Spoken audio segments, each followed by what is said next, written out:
Y estamos aquí en el estudio con Rodrigo Cienfuegos, director del Centro de Investigación de Desastres Naturales de la Universidad Católica, precisamente para repasar detalles sobre las características de este terremoto.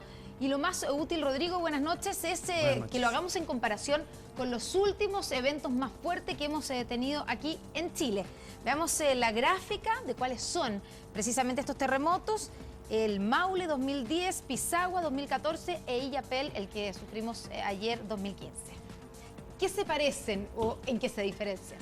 Bueno, lo que estamos viendo acá es lo que hemos escuchado durante todo el día, es la ruptura, es el movimiento, el deslizamiento que se produce debido al movimiento de las placas tectónicas, y tenemos la comparación en el tamaño. Este es un trabajo que fue hecho a escala y fue realizado por investigadores de la Universidad Católica del Norte que trabajan en nuestro centro. Tenemos ahí el terremoto del Maule y pueden ver las diferencias en tamaño, y eso explica la liberación de energía y también de las consecuencias. A juzgar por la gráfica uno ve que claramente este es de una magnitud muchísimo mayor al de 2014 de Pisagua y al de ayer, pero en términos de magnitud no es tanta la diferencia. O sea, este fue 8,8 y el de ayer 8,4. ¿Por qué tan diferente la magnitud? Hay distintas razones, pero recordemos que es una escala logarítmica. Es un concepto un poco difícil, pero no es lineal, sino que va aumentando mucho por cada grado. Aquí tenemos una característica especial del 2010, que tuvo aquí un deslizamiento muy grande frente a Pichilemu y otro también un poquito más al sur del epicentro.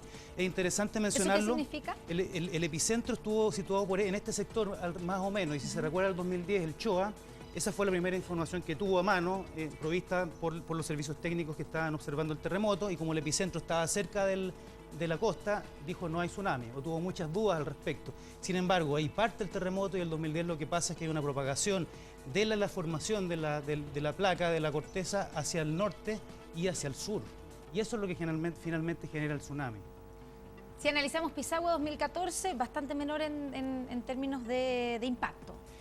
Acá está mucho más concentrado. También hubo un deslizamiento. El deslizamiento es el movimiento en metros, que tiene que ver con cómo la energía que se acumuló durante muchos años, durante decenas de años, es liberada instantáneamente, y esos metros son los mismos que se habían acumulado, que se sueltan y se liberan. Y eso genera un zapatazo que entonces que transmite energía hacia la superficie del mar.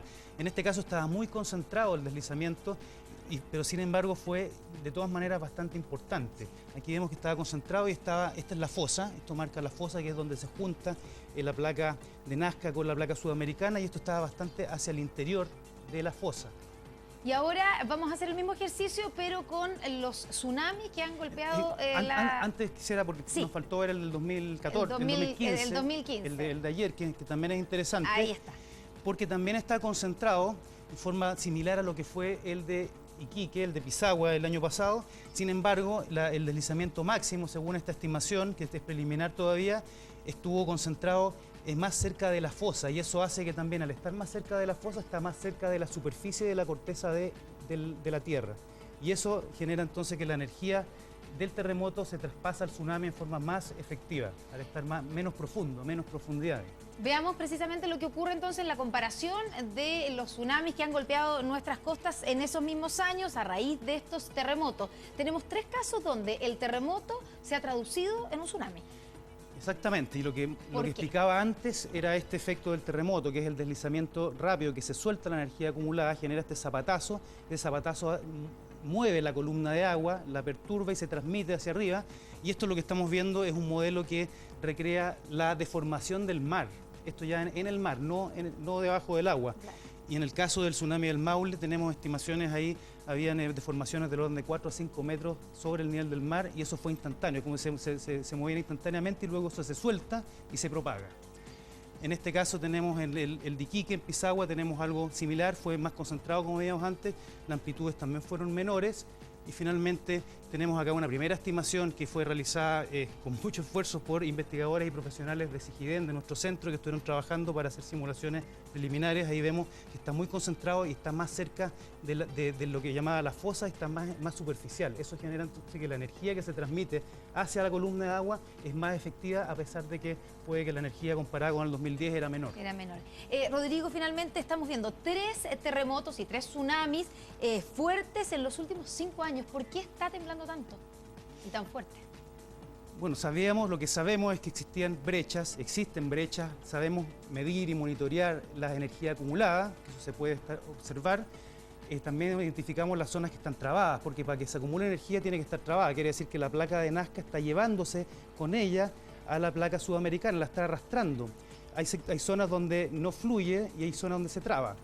Y eso lo sabemos medir. Existen estimaciones y las zonas que han producido tsunami habían estado identificadas como zonas donde existía energía acumulada.